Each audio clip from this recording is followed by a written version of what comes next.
Hi, this is Tamara from mooglyblog.com, and in this video, I'm going to be demonstrating how to knit the Big Fast Pocket Scarf, which is a free pattern you'll find on mooglyblog.com. Please go to the link in the description. There you will find both right and left-handed video tutorials, as well as a link out to the written pattern and all of the supplies you need. For this pattern, we're using Red Heart Irresistible. You'll need approximately 3 balls to make a full adult-sized scarf, less if you want to make a shorter scarf for children, but that's optional. Also optional are the buttons.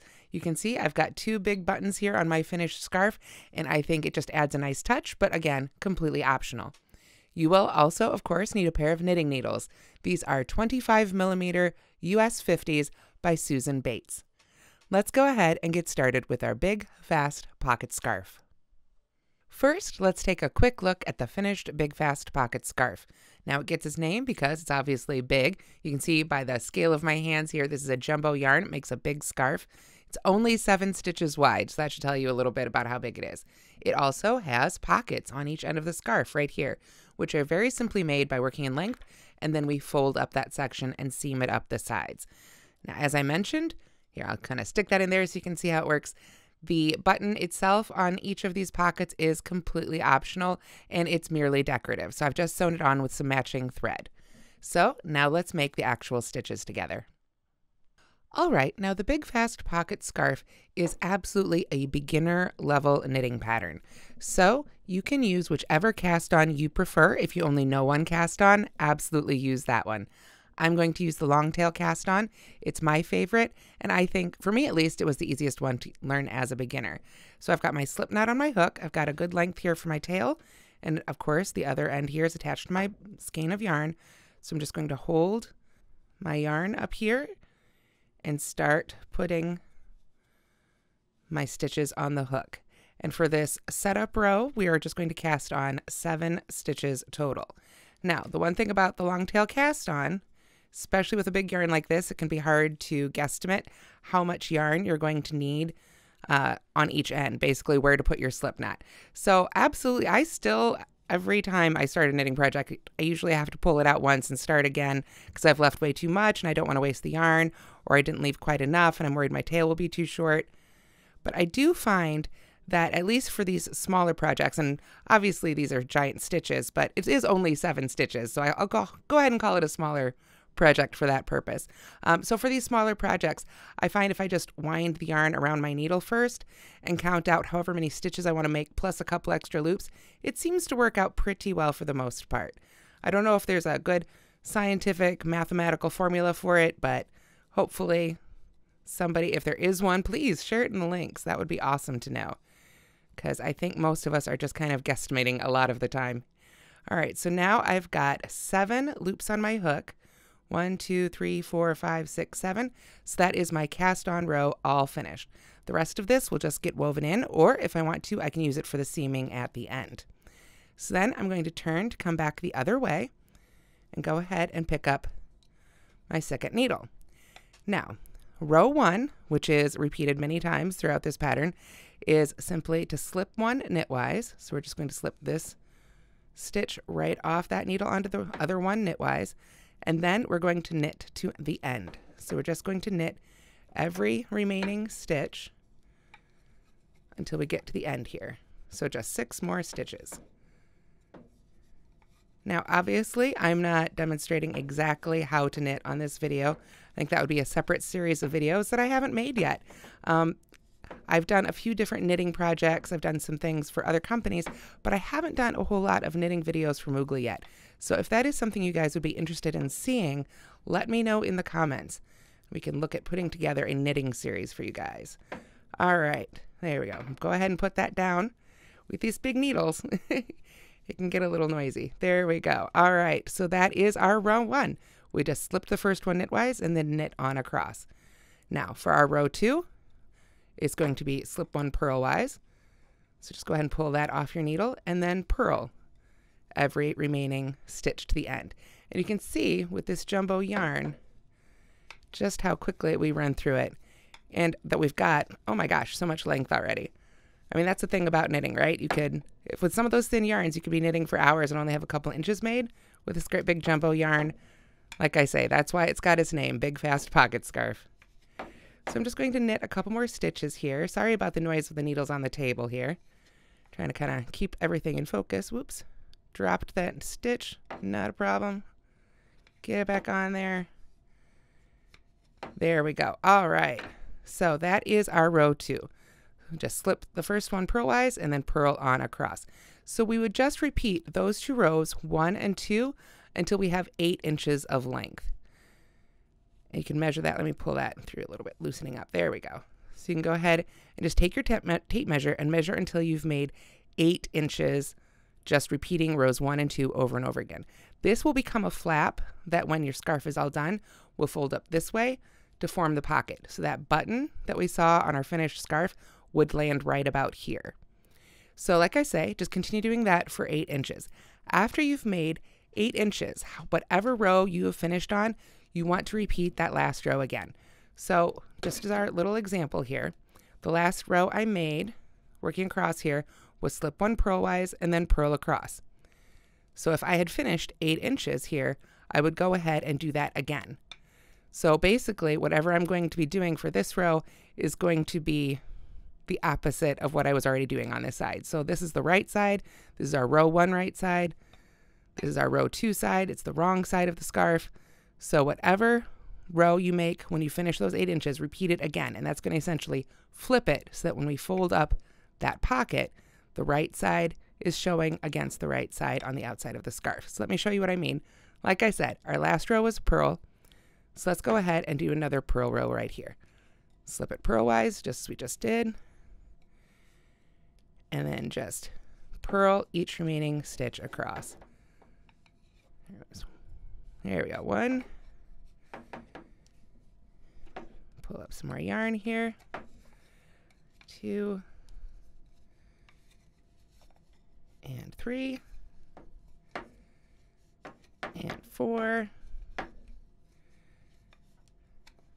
5. And 6. There we go. So let me straighten that out here. You can see that has flipped it. So now I've got my purls on this side and my knits on this side. So after you've done that, then you want to go ahead and resume the pattern. So I just made a purl row.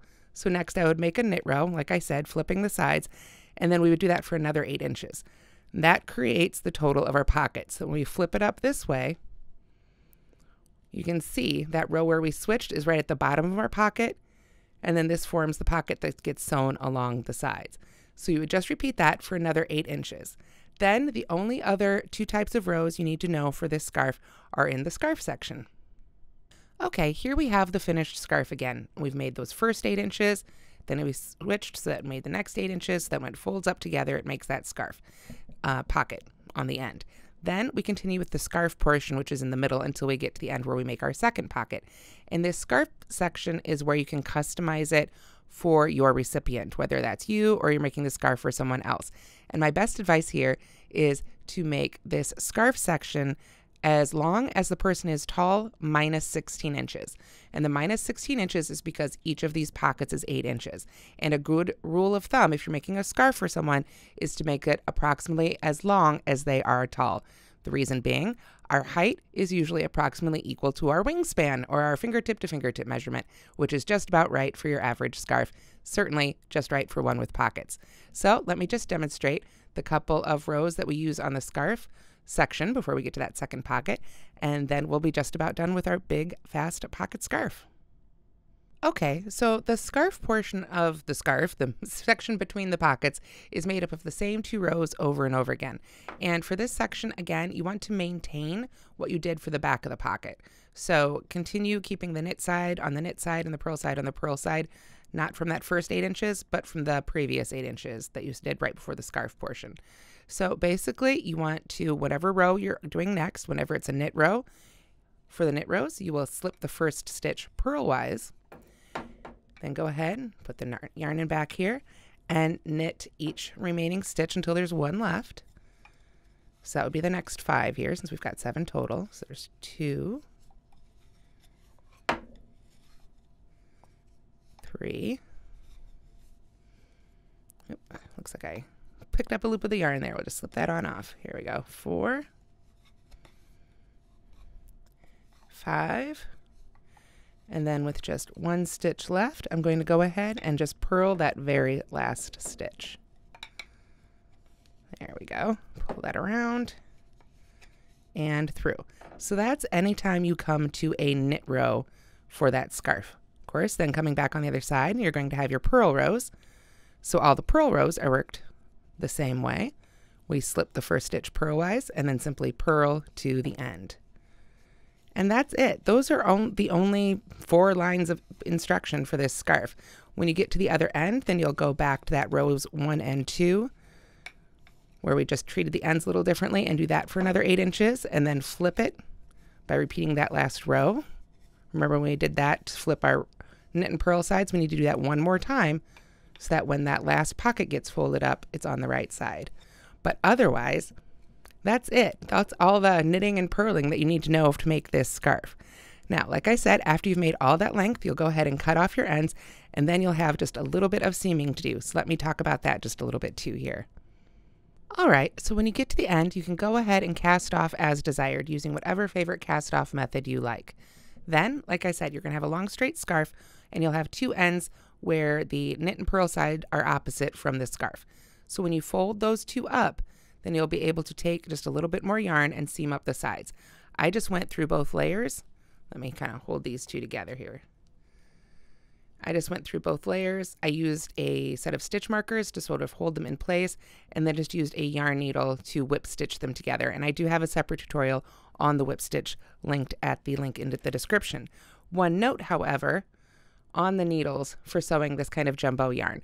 This right here is sort of a standard yarn or tapestry needle, something you probably have. I know I've got probably a dozen of them in my own collection. But for this big jumbo yarn, if you like using big jumbo yarns, I strongly recommend that you invest in a couple of these large yarn needles that are typically made of plastic. Once in a while you can see them in metal, but not typically this big. You can see mine even has a little bit of a bend to it because I've been using it to really pull this yarn through. But you'll need a great big eye on your needle like this in order to sew this jumbo size yarn. Now, if you don't have one of these, if they're not available to you, you can just go ahead and use your fingers to try and weave those ends in a little bit. I would recommend you just get those ends onto the inside of the pockets, and then you can just leave a little extra length in there. As long as it's not going to drive you crazy, you can leave that little extra length inside the pocket, and then you won't have to worry about it coming out. Another good thing is that this yarn, I believe, does have some wool content, which keeps it from trying to come undone and those stitches trying to work their way back out as well. So that's another great thing. I also wanted to mention the buttons. Like I said, they're completely decorative, but one of the fun things about this pattern, because you can use such simple yarn with it, is that you can really dress it up. I had a hard time actually picking out the buttons for this pattern, and I ended up getting a couple others that I was considering. I just wanted to show you guys because I think they really changed the look of the scarf. You can see if I put my hand over this wooden one here, you get a really different look, just depending on what button you want to add. So have some fun with it. I mean, buttons, appliques, you can definitely add your personal touch to the big fast pocket scarf. The great thing is with these jumbo needles and these great big yarn, even somebody like me who's a very slow knitter can whip one of these up within a day or 2. It's just a lot of fun and it's very practical. And I really enjoyed having the extra pockets with any of my outfits this winter. Now I just needed to get cold enough to wear it. Thank you so much for watching. I hope you've enjoyed this tutorial. Like I said, let me know if you'd like to see more knitting on the Moogly blog channel. Have a great day. Happy crocheting, happy knitting, happy yarning. Don't forget to like and subscribe.